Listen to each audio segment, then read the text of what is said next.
আসসালামু আলাইকুম, কেমন আছেন সবাই? আশা করি ভালো। আজকে আমি ক্যারামেল সুজির হালুয়া তৈরি করে দেখাবো। দেখতে পাচ্ছেন মাশাআল্লাহ লুকটা কতটা সুন্দর হয়েছে, খেতেও কিন্তু বেশ মজা হয়েছে। এতটাই টেস্টি, যারা এই রেসিপিটি ট্রাই করেছেন তারা তো জানেন, আর যারা নতুন অনেকেই কিন্তু সুজির একরকম হালুয়া খেতে খেতে ভালো লাগে না, তারা কিন্তু এই ক্যারামেল সুজির হালুয়াটা ট্রাই করতে পারেন। খুবই সহজ কিন্তু খেতে অনেক টেস্টি, অনেক ফ্লেভারফুল। ট্রাস্ট মি, তাই একবার হলেও কিন্তু আমার এই ক্যারামেল সুজির হালুয়াটা ট্রাই করবেন। দেখতে পাচ্ছেন লুকটাই কতটা সুন্দর, এটা কিন্তু খাওয়ার পর বোঝা যাবে কি খাচ্ছি, কিন্তু এটা লুকটাই কিন্তু অন্যরকম হয়েছে। খেতেও কিন্তু আপনার নর্মাল হালুয়ার থেকে কিন্তু এর টেস্টটা অনেক অনেক টেস্টি, তাই একবার হলেও ট্রাই করবেন। আমি এখানে প্যান দিয়ে 3 টেবিল চামচ পরিমাণ ঘি দিয়ে দিচ্ছি। আপনারা অবশ্যই কিন্তু এখানে ঘি বা বাটার যে কোনো একটা ইউজ করবেন। ঘিটাই বেশি বেটার হয়, ট্রাই করলে আপনারা অবশ্যই ঘিটাই দিবেন। কিন্তু আপনার বাটারও দিতে পারেন, কিন্তু আপনার ঘিটা দিলে একটু বেশি টেস্টি হয়।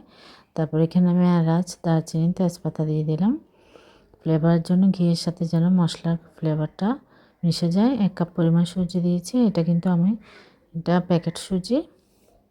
এটা কিন্তু আমি আগে কোনো রোস্ট করিনি, এটা আমি ঘিয়ের মধ্যে ভেজে নিচ্ছি, তাহলে ঘিয়ের সাথে খুব ভালো একটি ফ্লেভার বের হবে ঘিয়ে।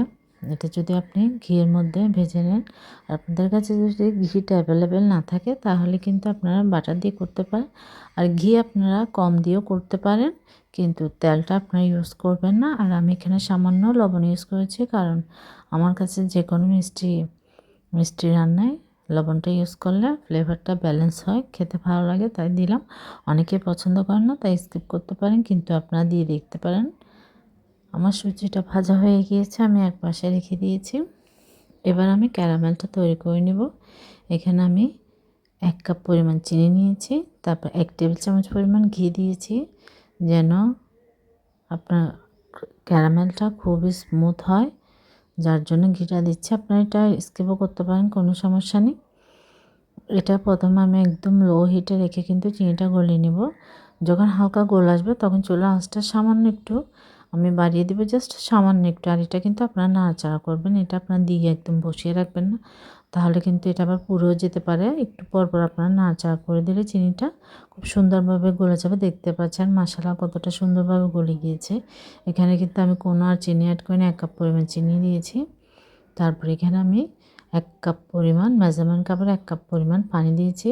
প্রথমে কিন্তু এটা পানি দেওয়ার সাথে সাথে জমাট বেঁধে যাবে, সেটার জন্য কিন্তু ভয় পাবেন না, কারণ চিনি গরমের মধ্যে যখন ঠান্ডা পড়ে তখন এটা কিন্তু জমাট বেঁধে যায়। চিনিটা যেহেতু ওরকম, আপনি কিন্তু অনবরত নাড়াচাড়া করবেন, তাহলে কিন্তু খুব সুন্দরভাবে এটা আপনার মিশে যাবে চিনির সাথে পানিটা। আর কিন্তু ক্যারামেলটা তৈরি করা হয়ে গিয়েছে। আমি এখানে নারকেল দিয়েছি 1/2 কাপ পরিমাণ, কিশমিশ এবং কাজু, গুঁড়া দুধ দিয়েছি 2 টেবিল চামচ পরিমাণ। সেটা কিন্তু অবশ্যই দিবেন, তাহলে হালুয়াটা আরও বেশি টেস্টি হয়। গুঁড়া দুধ দিয়েছি আমি 2 টেবিল চামচ পরিমাণ। গুঁড়া দুধটা কিন্তু দিতে হবে। এবার আমি ক্যারামেল সিরাপটা দিয়ে দিচ্ছি। এটা কিন্তু প্রথমে আপনার পানি দেওয়ার সাথে সাথে কিন্তু জমাট বাঁধবে, তখন কিন্তু আপনার ভয় পাবেন না। এটা আপনারা অনবরত নাড়াচাড়া করে পানির সাথে মিশিয়ে ফেলবেন, তাহলে খুব সুন্দর একটি আপনারা ক্যারামেল সিরাপ তৈরি করে নিতে পারবেন। এটা আমি ঢেলে দিলাম। এটা কিন্তু কুসুম গরম ছিল, সুজিটা কিন্তু হালকা জাস্ট গরম ছিল, কারণ এটা আমি একদম লো হিটে নারকেল বাদাম সব কিছু দিয়ে ভেজে নিয়েছি। অতিরিক্ত গরম থাকলে কিন্তু এটা আপনার দলা দলা হয়ে যাবে। সিরাপটাও যেন বেশি গরম না থাকে, সুজিটা যেন গরম না থাকে, আপনারা যার জন্য সুজিটা আগে ভেজে নেবেন, তারপর সিরাপ তৈরি করবেন, এরপরেই মিক্স করবেন, তাহলে কিন্তু সব কিছু খুব ব্যালেন্সভাবে হয়ে যাবে।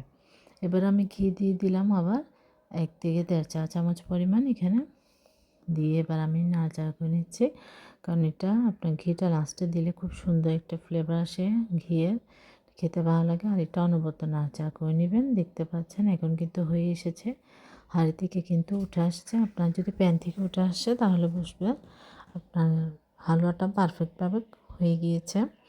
আপনারা আবার বেশি নরম অবস্থায় নামিয়ে ফেললে কিন্তু এটা আবার সেট হবে না, যার জন্য এটা আপনারা এইভাবে বুঝে নেবেন। যারা নতুন বুঝেন না কীভাবে বুঝবো হয়েছে, যখন আপনারা যে প্যানে রান্না করেন সেই প্যানে যদি উঠে আসে তাহলে বুঝে নেবেন আপনার সুজিটা হয়ে গিয়েছে। আর আপনারা সুজি হালুয়াটা, যে কোনো হালুয়া আপনারা কিন্তু একটু মোটা মোটা তলা বিশিষ্ট প্যানে বলেন কড়াইতে বলেন রান্না করবেন, তাহলে কিন্তু খুব সুন্দরভাবে হয়, নিচে লেগে যাওয়ার সম্ভাবনাটা থাকে না।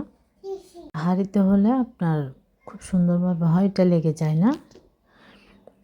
এবার আমি যে প্লেটে সেট করব সেখানে আমি একটু ঘি ব্রাশ করে নিয়েছি, আপনারা চাইলে অয়েলে ব্রাশ করে নিতে পারেন, কোনো সমস্যা নেই। এবার আমি স্প্যাচুলা দিয়ে খুব সুন্দরভাবে সেট করে নেব, চারপাশে সমানভাবে সেট করে। এরপরে কিন্তু এটা আমি চারকোনা করে কেটে নিব। আর উপরে আমি কিন্তু কাঠবাদাম কুচি দিয়ে দিচ্ছি, যেহেতু আমি ভিতরে নারকেল কিশমিশ বাদাম সব কিছুই দিয়েছি উপরে, যার জন্য আমি বেশি কিছু দিচ্ছি না, খুব সিম্পল রেখেছি। জাস্ট কাঠবাদামটাকে কেটে কেটে আমি দিয়ে দিয়েছি পাতলা পাতলা করে।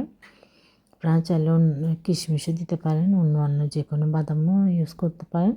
এবার এটা আমি ফ্রিজে রেখে দিয়েছিলাম, গরম অবস্থায় কিন্তু আমি এটা কাটিনি, কয়েক ঘন্টার জন্য আপনারা ফ্রিজে সেট হওয়ার জন্য রেখে দেবেন, এরপরে কেটে নেবেন, তাহলে মশলা করে খুব সুন্দরভাবে কিন্তু হয়ে যায়। আমি কিন্তু আজকে এটা চারকোনা করে কাটছি, আপনারা চাইলে চারকোনা তিন কোনা বা যে কোনো আপনারা কুকি কাটার দিয়েও কাটতে পারেন, কুকি কাটার দিয়েও খুব সুন্দরভাবে ডিজাইন করে করতে পারেন, যার যেমন ভালো লাগে সেটা করে নেবেন। আর এটা কিন্তু অবশ্যই আপনারা ঠান্ডা করে কিন্তু কাটবেন, গরম অবস্থায় কাটবেন না, তাহলে যেহেতু গরম অবস্থায় এটা নরম থাকে এটা আপনার লেগে যাবে, সুন্দর হবে না। এটা আপনার ঠান্ডা করে কয়েক ঘন্টা বাইরে রেখেও ঠান্ডা করতে পারেন, ফ্রিজে রাখলে খুব তাড়াতাড়ি ঠান্ডা হয়ে যায়। ঠান্ডা অবস্থায় কাটলে এটা খুব স্মুথলি কিন্তু আপনার কাটা হয়ে যায়, ছুরির সাথে কিন্তু লেগে আসে না, এটা কিন্তু অবশ্যই খেয়াল রাখবেন।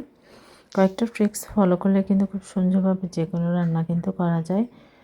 আর এটা এতটাই টেস্টি এই ক্যারামেল সুজি হালুয়াটা, তাই একবার হলে আপনারা ট্রাই করবেন আর আমাকে কমেন্ট করে জানাবেন কেমন হয়েছে। কেটে এবার আমি আপনাদেরকে দেখিয়ে দেবো কীরকম হয়েছে। মাশাআল্লাহ প্রত্যেকটা পিস কিন্তু খুব সুন্দরভাবে কেটে ফেলেছি, দেখুন ভেতরেও কিন্তু কিশমিশ বাদাম, যার কারণে এটা খেতে অনেক টেস্টি। খুব অল্প উপকরণ দিয়ে কিন্তু এটা তৈরি করা যায়। আশা করছি আপনাদের ভালো লাগলে আমার চ্যানেল সাবস্ক্রাইব করবেন, পাশে থাকা বেল আইকনটা প্রেস করে দেবেন, নোটিফিকেশন অন হয়ে যাবে, নিত্য নতুন ভিডিও করে দেখতে পারবেন। দেখুন খুবই সুন্দর হয়েছে।